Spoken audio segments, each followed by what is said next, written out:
kulamadun ku hadalay xaaladda gobolka Bakool gaar ahaan degmada Xudur ee ku qabsoomay qasriga madaxtooyada magaalada Xudur ma indhaxeeyay madaxweynaha dowlad goboleedka Koonfur Galbeed Mudane Cabdicasiis Xasan Maxamed Laftagaren ururada haweenka odayaal dhaqanka maamulka gobolka iyo kan degmada Xudur kulanka madaxweyne Laftagaren iyo qaybogon shal duwan bulshada saacado soo socday meelan ku hadalay xaaladda gobolka oo ka horeyta amniga walbarashada iyo caafimaadka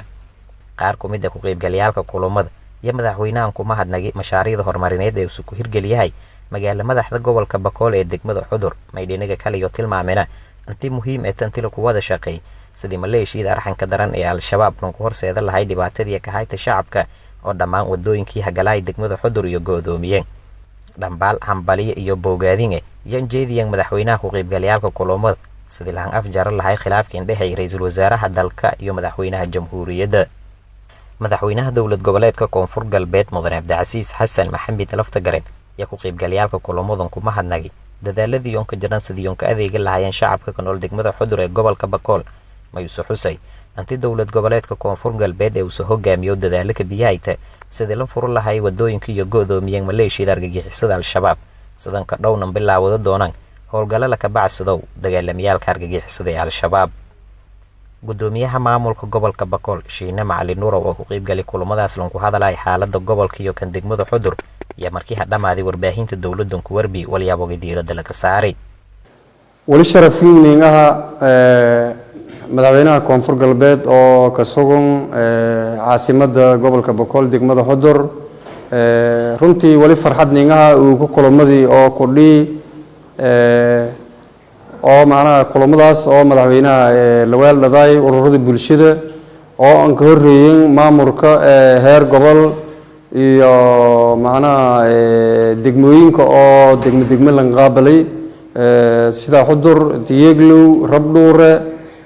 iyo ururada bulshada malaaqyada dhalinyarada haweenka culmaadiinka dhammaan ururada bulshada qaybo jashalduun ya madaxweynaha wali la weeldaday kulankaas oo lunku ka hadalay inta badan diiradda la ka saaray waxyaabaha ku jira runtii waligi macnaha magaaladan goodoonsanta dowlad goboleedka Koonfur Galbeedna wali ka biiday juhdi badan runtii madaxweynaha ka maasinyi in macnaha mar'i lam ii sidda ii afar wallahi rawn hayn oo usa ka nagnagday oo macnaha meel raayis oo usa macnaha aan la qaybsada dareenka baahada ku jirta ee dhibaatada shacabka runtii oo soo macnaha meel raasid dadjeen danqadaw ya kulankaas wali diiradda la ka saaray sida macnaarday oo aan ka dhow oo lan wajaha ko culaysyada ku jira hig abni hig macnaha dhaqaale sida la ogiiba macnaha taa wali la ka xuseeyeen wali macnaha sida la ogi